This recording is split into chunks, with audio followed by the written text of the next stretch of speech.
I'm Haley B. Miller, and this is Ohio Politics Explained, a podcast where you give us 15 minutes and we give you all the news you need to sound smart and impress your friends. Welcome to another episode of Ohio Politics Explained. Today, we'll discuss the big news of the week. Governor Mike DeWine wants Ohio to abolish the death penalty. We'll also talk about some bills heading to his desk, including one that could provide some extra property tax relief for seniors. With me today is Anthony Shoemaker. Hi, Haley.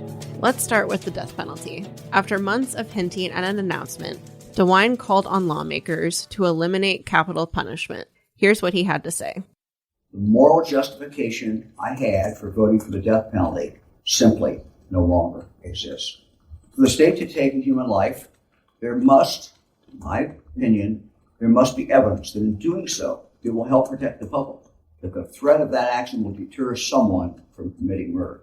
This wasn't a huge surprise. Executions have been on hold since DeWine became governor, and he has publicly questioned whether the death penalty is still a deterrent for crime. But it's a big change from the DeWine of the past. Yeah, I mean, Mike DeWine, came up as a county prosecutor. He was an attorney general. He helped write the law that brought the death penalty back in the early 80s, and was involved in really big cases like the Pike County murders. But he says he's had a kind of a change of heart on the issue. Yeah, his big issue is that he just doesn't feel like this system is preventing other people from committing violent crimes. When he first voted for the legislation, supported the legislation in the 80s, he said that deterrence was really his primary justification for supporting the death penalty because he is a Catholic and Catholics generally oppose capital punishment. But he pointed to the fact that these cases take a long time. There are a lot of appeals and things like that. I think the average wait time on death row right now is 22 years or so. And so DeWine argued that if these cases are dragging on forever, and in some cases people aren't even getting executed, this isn't going to prevent people from killing people.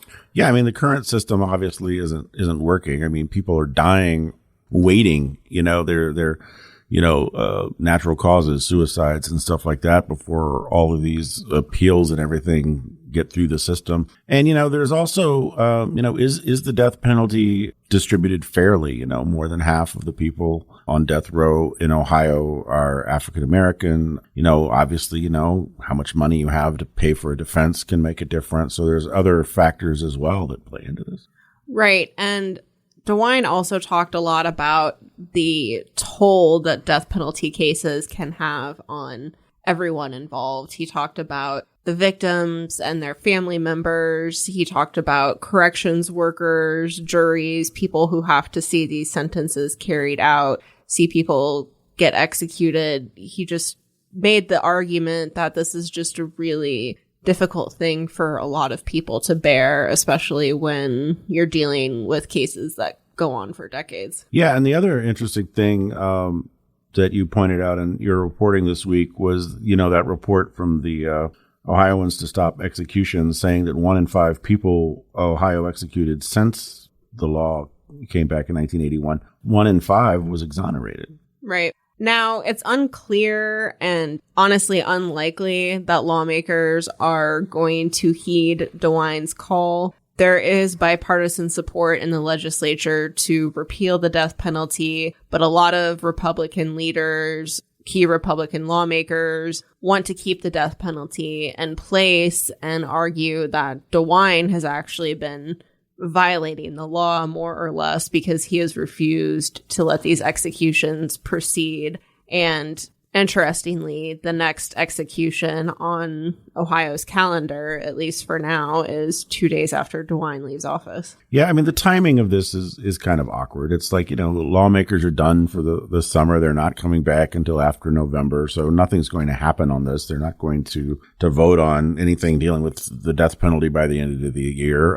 DeWine also talked about maybe having them put it on the ballot. Well, that's not going to happen. And a new governor will be in office in January.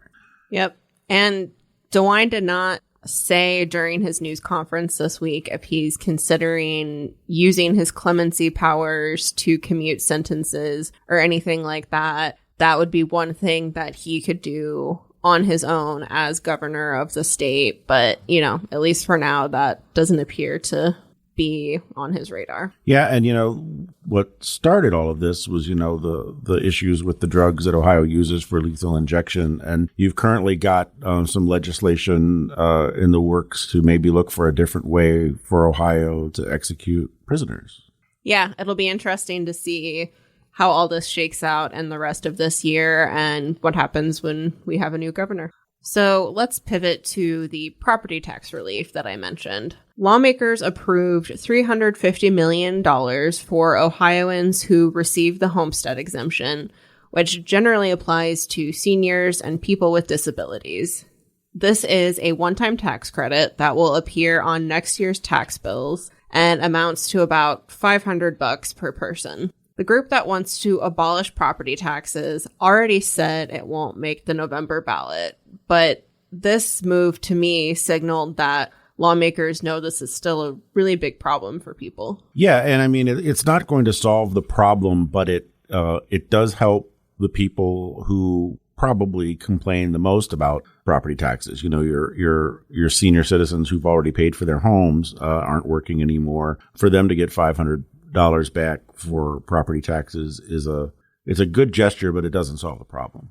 Yeah, and to your point, a lot of the conversation has resolved around seniors, other homeowners on fixed incomes. Their elderly homeowners may have paid off their mortgages, but they still have these property tax bills that they have to deal with. And there's been a lot of debate in the legislature about whether to permanently expand the homestead exemption, and it doesn't seem like that's going to happen anytime soon. But the state had this budget surplus to work with, and this was one of the ways they decided to spend that money. Yeah, it'll also be interesting to see what happens next year. The people who were trying to put the property tax issue on the ballot this year, decided not to go for November, but, they can come back next year and we'll see. It's not an issue that's going away. No, definitely not. Our next topic is something called the success sequence. Another bill heading to DeWine would require schools to teach the concept, which contends graduating high school, getting a full-time job, and having children after marriage will reduce their chances of experiencing poverty. The lesson would be required for students in grades 6 through 12, and parents couldn't opt their children out. Where did this idea come from? Yeah, I mean, this is something that Christian lobbyist groups have been pushing. Other states like Tennessee and Indiana have passed similar legislation. They're trying to do it in other states. And it's kind of one of those things that says, if you follow this pattern, you're more likely to be successful. But, everybody who graduates high school, gets a job, gets married, and has kids, isn't always successful. And that doesn't always fit every family. You've got families with single parents. You've got other kinds of issues that pop up. And this kind of leaves those families out. Yeah, it's definitely an interesting idea. Not anything I had ever heard. And, I think some lawmakers who support this acknowledge that it's not the end all be all, but think that these things are a good framework for a good life. And maybe that's true, but it'll be interesting to see. I don't see DeWine having a huge opposition to this, but you never know. Yeah, one thing that, is just kind of interesting in it, it talks about like graduating high school and then getting a full-time job, getting married. It doesn't mention anything there about, going to college or continuing your education or anything like that. So, there are things in it that seem like there's like some loopholes in it. One lawmaker talked about how awkward he thought it was that they voted on this, but then they didn't turn around and vote on the to ban child marriage in Ohio. We still have that on the books here. So it's just kind of weird. We'll wrap up today with a potential change to high school sports. Yet another bill passed by lawmakers would allow public school students to play sports at another school if theirs doesn't offer it. private school and homeschooled students are already allowed to do this. The Ohio High School Athletic Association voted multiple times to extend this to public school kids, but the votes failed. What are people saying about this? Well, this story actually has gotten quite a bit of attention.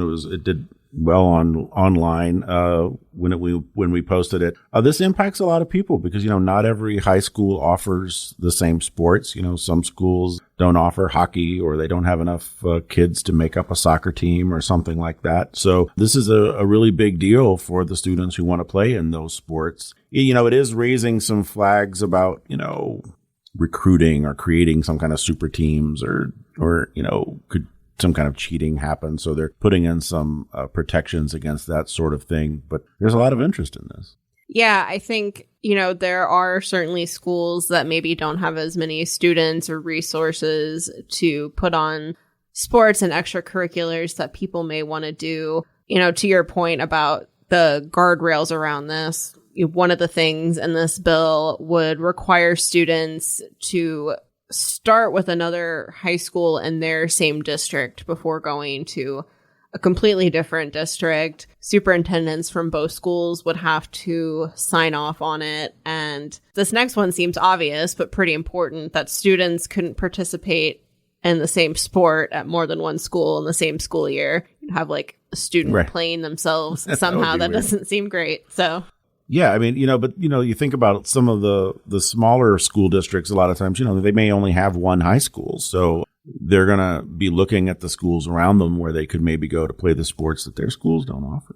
And one more thing before you go. Ohio Senator John Husted's campaign is starting to have fun with AI. They recently posted a video of an AI Sherrod Brown dressed as Michael Jackson and a reference to the song Thriller. Not too long ago, I did a deep dive on AI in political campaigns, the good, the bad, and the ugly, that you can check out on our websites.